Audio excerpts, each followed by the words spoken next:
I'm quite glad the other panel ran over by a few minutes because we lost a person and then we gained 5 minutes of time. So we only had about 20 minutes of content prepared. So good news is, guys, we're back on. This is it's fantastic. Thanks to nothing that we did for that. My name is Sean. I'm with a London-based venture capital fund called ProFounders Capital. We invest across Europe into seed stage tech companies. Now, the reality is everything that we look at nowadays uses AI, leverages AI, is AI adjacent, AI based. So all of a sudden, like any VC, we see a couple companies and we think we're experts in an area. And so that's why I am potentially here to lead the panel today. I'm joined by Antonio, who is the co-founder and managing director of Craft Clarity, and then by John Ender. Oh, I'm going to butcher the surname, so I'll let you. Go ahead. Are you putting me on the spot now? Yes. Oh, my goodness gracious. Chea? Pretty good. No, that's terrible. That's terrible. I'm an American. We only speak one language. You guys always confuse us. You do it on purpose. So I think it's actually a really interesting transition we had from the last panel, which was about trust in tech, to AI now. Because let's do a quick survey. How many people here have used ChatGPT? So put up your hand. How many of you have a paid account for ChatGPT? So I have a paid account. How many of you have used any other model besides, any other program besides ChatGPT? Okay, good. Actually, tech conference, that's good. I'm glad people are trialing different products and services. That's very good. None of us have any idea what actually is happening, what's happening to data, all that sort of stuff. So actually, it's important now to sort of think about how we make decisions with respect to these models. So before I let the panelists introduce themselves, I want to read the very lofty description of this panel, because it sets a high bar for what we have to talk about. So, in today's business landscape, AI and other technologies play a significant role in making everyday decisions. So what is the impact of AI technology on business decision making, from market analysis and forecasting to operational efficiency and strategic planning? These experts, that's you guys, not me, are here to uncover the advantages and disadvantages of tech-driven business decisions. So before we dive in, maybe you guys can take just couple minutes or a couple seconds, introduce yourself and your sort of exposure to AI. Should I start? Antonio? Yeah, Antonio, Managing Director of Craft Clarity. And yeah, what we do is basically we consult businesses and prepare them for tomorrow. Right now, a hot topic is AI. So we are working closely with a lot of businesses around the topic of AI. And what we do is basically from ideation over how to basically develop a product that solves a problem and how to implement that then into your processes in the company. And we do that basically from ideation to MVP. And right now, as said, our main focus is AI. I mean, the reason is probably known. And yeah, I'd hand over to John. Sure, and I'm John Baracochea. I am Chief Scientist of BBVA, which is a big retail bank here in Europe, in Mexico as well, in Latin America. I used to run the analytics discipline in the bank, which gathered all the data scientists in the group, which is close to 1,000 people doing analytics in the bank.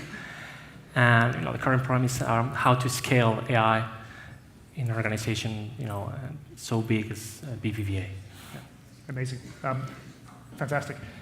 Before we sort of dive into the questions that I had, I've been investing now for 20 years across the US and the UK, and there's been probably 5 or 6 times where I've had a real oh wow moment, where you use a product and you're like, oh my god, this is fun, this changes things. So the first time was when I used Google, because I had previously used Yahoo and all these other just terrible search engines.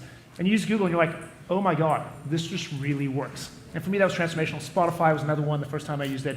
And for me, ChatGPT was another one of those. And the specific moment for me was, I have a friend whose father was very involved in Formula One, was the chief medical director for many years. And I was at his house, and in real time, he said, tell me about AI. And I said, well, let's just try it. So I went to ChatGPT and I said, please write, in Shakespeare style, a story about Al's dad. And it came back with something in 20 seconds that almost broke your heart. It was so beautifully written. And I thought, oh my God, it's taking the arts and science, the arts first as opposed to the sciences. But I just want to read one paragraph from that, because it is as well written as the most beautiful writers we've ever had. So it says, he did bind the wounds of champions great and comfort those who did suffer fateful fate. From Senna's final breath to Ratzenberger's untimely death, he did bear the burden of his duty with unwavering faith. And I read that, I was like, that's unbelievable. Al was crying about this, and for me, that was the moment. Can you guys talk about sort of your oh wow moment with AI? Yeah, I think for me was it's a while ago actually. I think 2017, and I was working in a social media space, so more in marketing. And one day I thought maybe it's possible to predict how good a social media post will perform based on his historical data. And I was impressed when a very, very small POC was basically able, with 85% accuracy, to predict basically how the post will perform on social media. And yeah, that was so nice to see, and impressed me so much that yeah, still around in the space. Excellent. So John? to me, the moment came when ChatGPT or large language models learned to see. So I've been using a photograph, a famous photograph in the field at least, to explain how far we were from, in the machine learning world, right? And it's this photograph of Obama, the president, playing a joke on his bodyguard. And it's one of those photographs which is really difficult for machines to interpret and really easy for humans to grasp, especially why the photograph is funny, right? And it was solved when GPT-4 acquired multimodal capabilities, right? So it was a huge wow for me. And I was using this photograph to explain to everybody how far we were, and then suddenly we were already there, right? So that's why it was so important to me. But John, actually, that ties in with the first question I wanted to ask you about, because you mentioned you've been talking to people for a long time about AI and ML, but I mean, because you've been working with the bank, I think you said for 10 years. 10 years. But AI is actually not new, right? I think that's the real point. I mean, I know we've had this oh wow moment in the last year or so, but how far back does it go with the bank? Using models? So listen, I mean, the bank has been using analytics for decades now, right? And we do that. We use data to do credit risk and fraud and anti-money laundering. But it's true that over the last decade, 5 years, the trend of using more and more analytics has skyrocketed, right? Over the last, I was checking the numbers last week, 3 years, 5 years, we've tripled the number of FTEs, projects, and budget building analytics projects in the bank, right? And you can tell that not all the projects may necessarily be super sophisticated, but you can certainly see a trend in which you're using more and more sophistication in order to do the typical bank processes, that a bank does. So there's certainly this almost philosophical question around what is AI and what is not, which is a problem to regulators. We face a lot of problems around that concept. But there's a clear trend around it's more difficult to find processes without a piece of algorithmic intelligence, in a sense. Perfect. Now, that very lofty introduction I read, talking about where AI can impact businesses, I mean, I sort of break it into, there's 3 general areas, and we could touch on each one of them. But one is sort of strategy setting, so how to use AI to actually set strategy for where you want to be. The second is around development, how you take that strategy and sort of turn it into actionable items.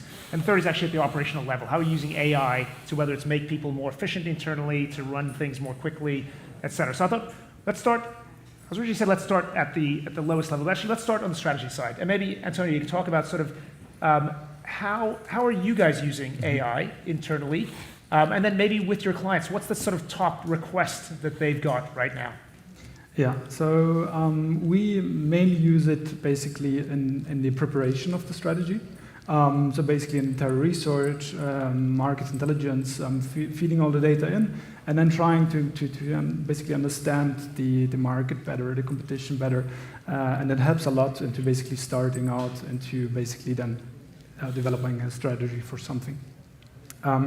But then at the point where it's basically we're actually building the strategy, we are still a bit hesitant to basically then fully rely on what the AI is saying, what the strategy should be. But what we use it for is basically you can play around a lot with it. So I'll call it like scenario planning. So you can like change the price, change the product, whatever, change the input variables, and you can see the effect it has. It gives a fresh perspective on the stuff, and then you can basically start with all that insights. You can start basically actually doing the actual job, but it speeds up the entire process beforehand a lot. And your customers then, they mostly, I mean, a lot of times they're coming to you because they're scared, right, about what AI is going to do to their model, to their businesses. Is that sort of the number one request, is what's going to happen? Yeah, mainly that. But on the second, because we are in Germany, so we have a lot of German clients, it's also, I'm scared, I would like to use it, but how I'm going to use it because of concerns, data privacy, the data I feed in, so how, who is seeing that data, because it's business relevant data. And yeah. So I want to come back to that, absolutely. But John, maybe just before that, if I can ask you a little bit about, because you mentioned you've moved from sort of more to a strategy role within the bank and advising more of the senior members of the bank.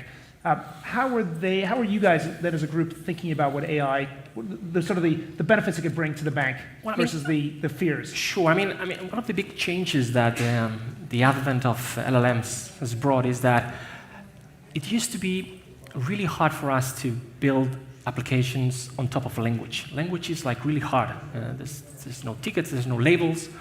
So at the end of the day, we're not really doing that much, right? So changing our mindset and now suddenly being able to unlock the possibility of working with language is a huge mindset, which is, on top of a strategic vision that we are trying to implement. LLMs have another, I think, strategic point of view worth commenting, which is that it's quite easy to try to build sort of point solutions, right? In the sense that we have a long process, which is, decisions made by humans, and then you try to take one small piece and substitute with an algorithm or a model, right? But the whole process is pretty much the same, and the upside is quite limited. So that's the reason why the change in vision is around not to change just point, but the whole system, and that's a challenge. Because definitely within businesses, there's been some very clear short-term wins in using AI, right? So we invest in companies that have a lot of programmers. Those programmers are probably 40% more efficient than they were 3 years ago. We've got Copilot alongside, sort of correcting things, et cetera. One of our more recent investments is a Swedish company called QA Tech, which is building autonomous QA agents that will do all the QA work that engineers hate doing right now. So it frees up more capacity, more time for them. So I think but I think your point actually about sort of how do we move from just single points of improvement to actually create a cohesive process. So the question I have for you guys then is how do we do that while keeping us as people involved in it as well? How do you bring technology into an organization without sort of creating fear within the organization that everyone's going to be out of a job in a few months? Good point. I mean, I think BBVA here has distinguished because there are many banks there who have decided not to allow ChatGPT in their organization because there's a risk, and it certainly is a risk in privacy and whatnot. But BBVA is a big believer in this can be useful for you people, to improve, to make you more efficient and more happy in your work, right? So we recently announced a partnership with OpenAI to provide enterprise-grade ChatGPT to our employees, so they can try to start thinking about how to internalizing this tool into the processes. And it's a very bottom-up approach because we are getting new use cases every day, which I would have never imagined before, right? So I think that talks about how we're seeing about it in the bank. Amazing. And Antonio, I mean, listen, I've been a consultant myself. A lot of times, anytime consultants come in, people are fearful anyway.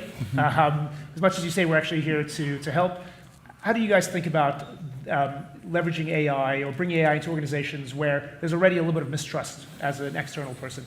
Yeah, I think what helps is if you bring the people on board basically into basically what you're trying to change from the beginning on. I think it's a classical change management approach. Basically have them in there in the beginning, hear their opinions, hear their fears, and then act on that. And because I think in the end, it will not go and replace the jobs. I think that we have now all these tools available, and we can use them and basically make us more efficient and make us faster. And I'm not a big believer in we're going to automate all these jobs at once, but rather these jobs will evolve to something else. We all hope so, definitely. John, you mentioned a second ago you're doing an enterprise grade deal with OpenAI, with ChatGPT. And what does that mean for your data, for the bank's data? Is that you feeding the beast, or is that kept separate just for you? First of all, it's a matter of recognizing that we are still early days. We're still learning on how to, use these tools in our context, right? And the way to do that is, just giving the tools to the employees in a secure manner, so they can really, internalize it, right? But rest be assured, one of the critical elements is that you cannot use ChatGPT as is. You need to feed it with the bank's data, right? So that work of what internal data we need, how are we structuring so that we can feed it to ChatGPT in order to get the results we want, and that's something which is happening in each and every one of the areas of the bank, and it's something that couldn't happen just being directed from the data team, so to speak. So I think that's a good decentralized approach on, again, how to think about this from all the areas in the bank and not just the data team, which is the typical culprit. Antonio, you said you've got mostly German companies as customers. I'm going to be very stereotypical. I apologize in advance. German companies are very bureaucratic and really want to make sure they understand where their data is going, what's going on, GDPR, all the rules. How do you guys think about that when you're trying to sort of bring in these new AI tools, yet you're selling to a customer base that is going to be very worried about regulation in a good way? Yeah, I think I think that the question has multiple levels because the companies recognize they need to do something, so they're open to change, and there are ways to basically be compliant and with all the regulations, and also use these tools without any enterprise agreements, and that's possible to do. And that's what we're trying to basically advise to if there's not a possibility to go on-premise, because that's actually something that's also nice to see, the development that everything or every model can also be put on-premise, and that's also a development I see in Germany, that basically leveraging the Azure OpenAI services to put them on-premise, so you're basically safe, your data is safeguarded, and your employees can use it with whatever they want. Got it. I wanted to change topic a little bit and chat about where value is being captured in this ecosystem. Sure. So we're early stage venture capitalists. Of the 5 most recent deals we've done in the last sort of 8 months, 4 of them were sort of AI adjacent. I go to sleep every day fearful that I'll wake up that GPT-5 or GPT-6 will basically do everything that these companies that we've invested in will do. And so we live in that sort of existential fear about how do we create value. For the bank, are they worried about sort of what AI could do to their business, to their model? The other big thing people always talk about is there'll be $1 billion valued company with 1 employee at some point in the next 6 months or a year or so because they'll leverage AI. Certainly, I mean that's always out there, right? And it's true that in a sense AI plus the cloud can sort of disintermediate many of the things that the bank does, right? At the end of the day, we think that the bank is also around trust, and I think we play that game pretty well, right? And going back to the previous question that Antonio was mentioning, right? I think it's the fact that we're doing this in a secure manner and respecting privacy and security is a big part of why we're doing this as well, right? But I mean, again, it's difficult to have a crystal ball around what will happen, but it's certainly something which is in our minds, and the reason why we are really pushing AI and cloud computing very, very hard in the bank, in our bank at least. And Antonio, I mean, are you worried that there will be AI consultant that will just disrupt you guys anytime soon? Actually, I don't think so. There are so many challenges to overcome still. Also, an implementation, like as I mentioned, the change management. Because in the end, we're like still people working with the tools, and so I think there's still some time to reach that point. Okay, understood. We have about 2.5 minutes. I don't know if there were any questions from the audience. There is a mic that can go around.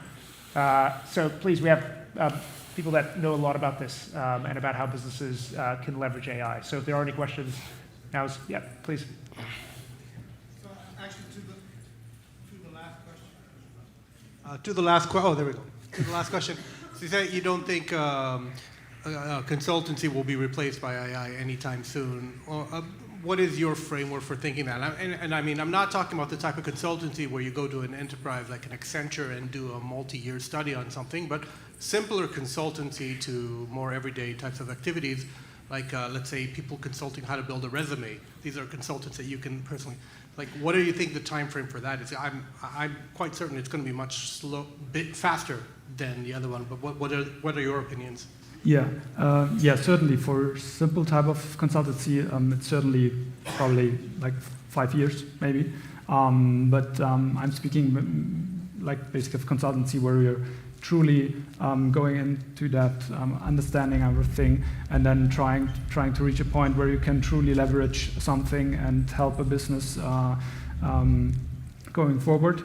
And the current state of the models, because I'm always up to date, always trying everything, is certainly not at a point where you can get expert level answers and help. And I still think if we reach a point, there's still someone who needs to understand and needs to interpret that, and then to basically implement that. So I think at that level, there's some time to reach that point. How much time? I'm not sure. So currently, I would probably say at least 10 years. I think it's going to come faster myself. For better or worse, it's going to be faster. You know, I was once on a panel about 7 years ago, and it was sort of early Bitcoin bubble, and we were asked to make projections, and the one guy on the panel said, Bitcoin will hit $100,000. And I'd never seen a room so absolutely stunned. Bitcoin was at like $7,000 or $8,000 then.